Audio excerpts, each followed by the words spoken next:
My name is Tom Bolger. I am the Executive Creative Director of RBB Communications, and this is Jargonless, a podcast that talks about all things creative, design, and marketing, trying to help you navigate very complex territories and make good decisions with the time and the money that you have. And joining me today is Adam Kirshner. He is our content supervisor and a strategist here at RBB.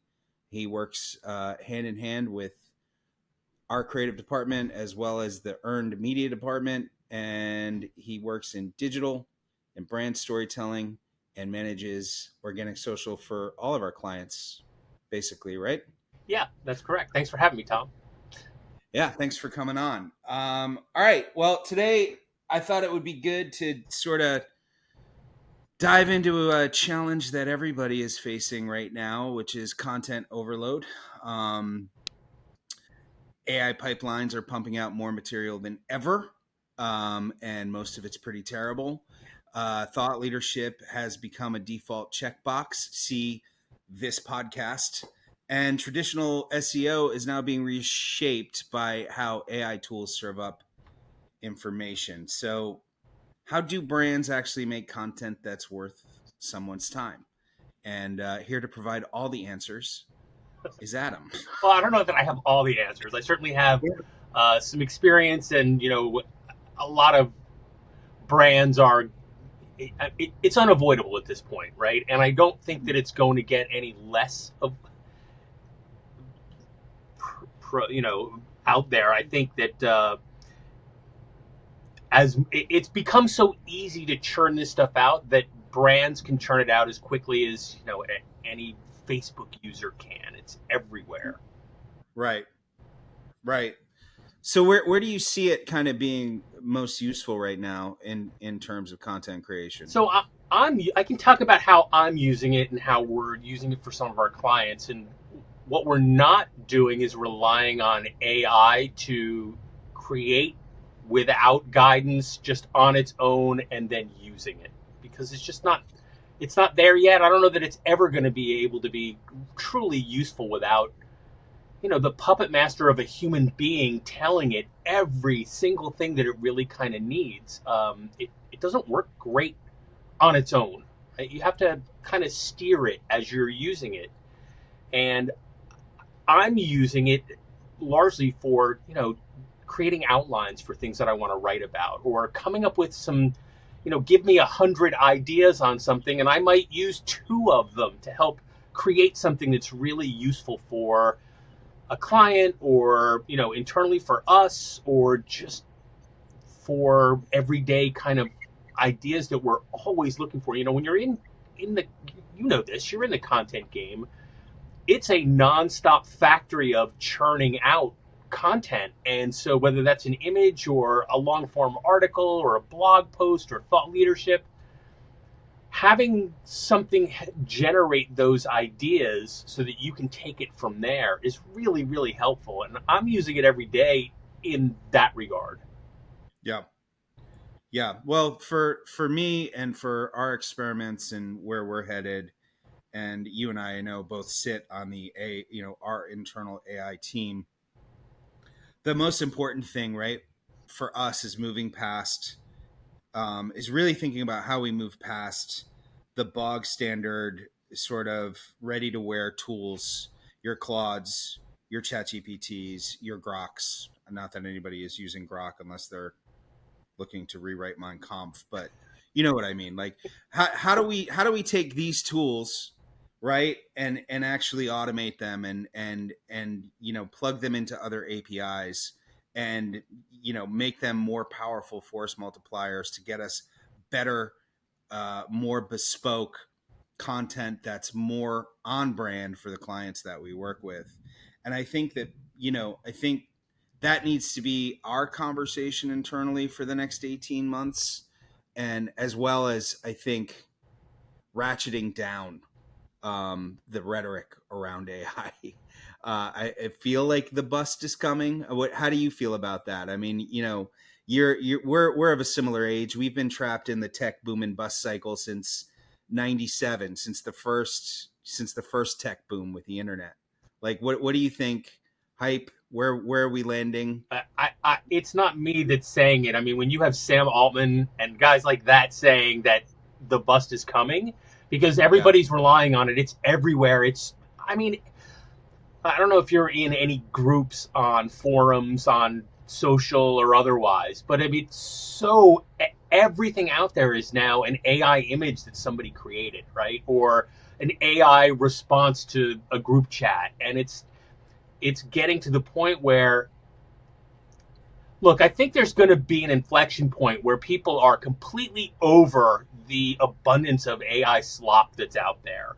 And yeah, what's going to set it apart is we're going to have to get past the point where and I don't think the AI is there yet. It's going to create stuff that's more lifelike and more useful than the toe dipping that's happening right now, where it's like, oh, I can create a song in the theme to Taylor Swift that's about marketing. Okay, eventually that novelty is going to wear off.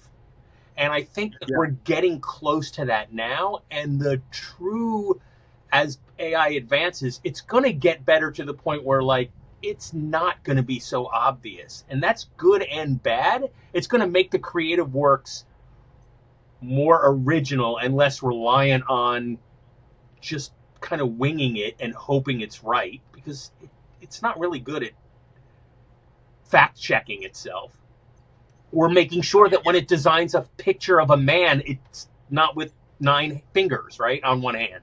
It's not great at Well, that. yeah. Well, we don't see that as much anymore. But for sure, It's it can't. All the eyes are dead. That's my single right. biggest tell is like they're just dead eyed. There's no the images have no anima. They don't. There's no human driving human spark. Right. And I think what's happening is that people are recognizing it, and now it's become almost parody to make fun of that guy with the 6 fingers on one hand. and Yeah, and I think the next step is going to be that people are just kind of, look, social is using all of that AI content that's out there because that's gaining visibility, right? But yeah, as people get over it and start panning and not slowing down on their scroll and not liking that fake image of a dog anymore, it's not going to be worth it to those content creators who are relying so heavily on it. It's not going to be worth it because they're just not getting what they got out of it when it all started. yeah. Well, do you think do you think we're already seeing that diminishing I returns? do. I mean, it feels like a cringe factory to me every time I'm on YouTube Shorts or every time I'm on LinkedIn and I see that, incredibly crappy, almost Studio Ghibli illustration of uh, of a guy doing something. I cringe. Yeah. My eyes roll up into the back of my Uh, head. I mean, I feel like we're there. yeah, because of what I do, I'm in a number of groups that are not really personal groups, but like, I want to keep an eye on what the chatter is about things that our clients are interested in. And I see more and more of that AI stuff. And, a year ago, it was like, oh, what a cute picture. What a great write up that you've created. Now people are starting to spot it and they're starting to negatively comment, like, get this AI slop out of our group. Or, hey, good job asking ChatGPT for the answer. I was looking for somebody who had real experience in it. And I think we're getting to that point now where people are just, the novelty is over of it, right? Yeah, yeah. It's like, how many people actually are using the cartoon avatar on their social media platforms? Very few anymore. Nobody. You use it for 5 minutes, and Right. that's the thing. In a larger conversation, I feel like we can have about just that boom and bust cycle of technology and how it never delivers on the promise of the future.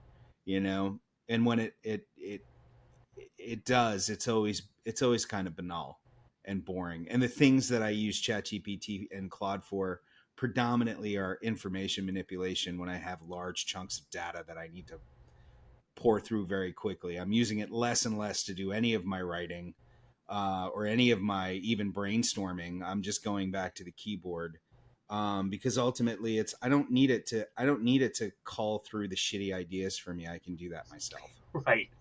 Yeah, I mean, the flip side is that at some point it's going to get so good where you don't recognize it's AI, and then we're going to be in a whole different world Well, where and that's fine. And I'm just hoping that that's past my sell by date. So hopefully I'll be, you know what I mean? yeah, Like I'll just be gumming some applesauce somewhere, uh, in upstate Florida. But we'll see. We'll I see think what it's coming happens. sooner Anyway, than that, Tom. I think it's coming sooner than that. we'll see. We'll see. We'll see.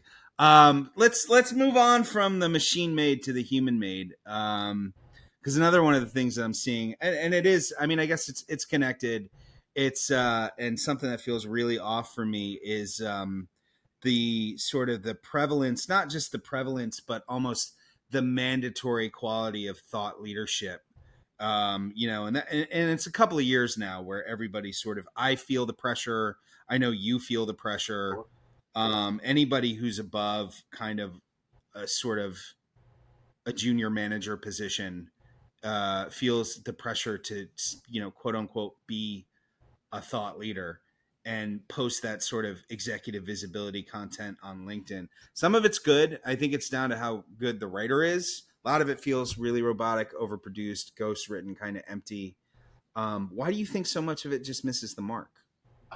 People are leaders, and these are people who are thought leaders, are reluctant for whatever reason to really kind of put out there a personal POV on something. Like they don't want the backlash. They don't want to give an opinion because of whatever reason. Now, that's the most valuable thing in thought leadership is your Yeah. opinion, your POV, and I think that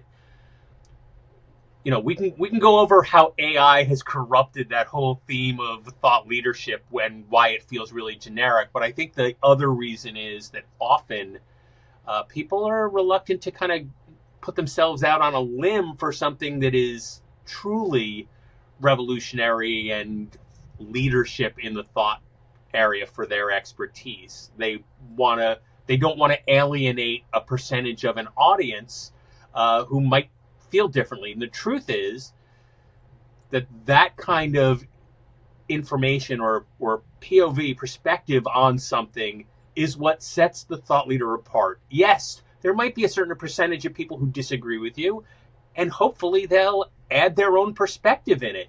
I don't think Right. any thought leader is unwilling to hear another idea and incorporate it if there's value to it.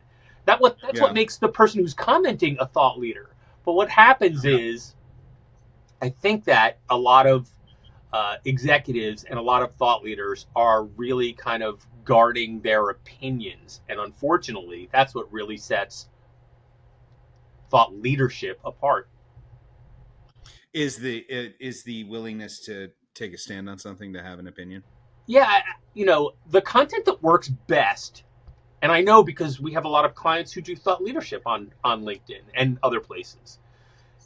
We've seen that if it's generic of like, hey, this is what I feel about this topic. Sorry, I shouldn't say I feel. This is what's happening in the industry right now.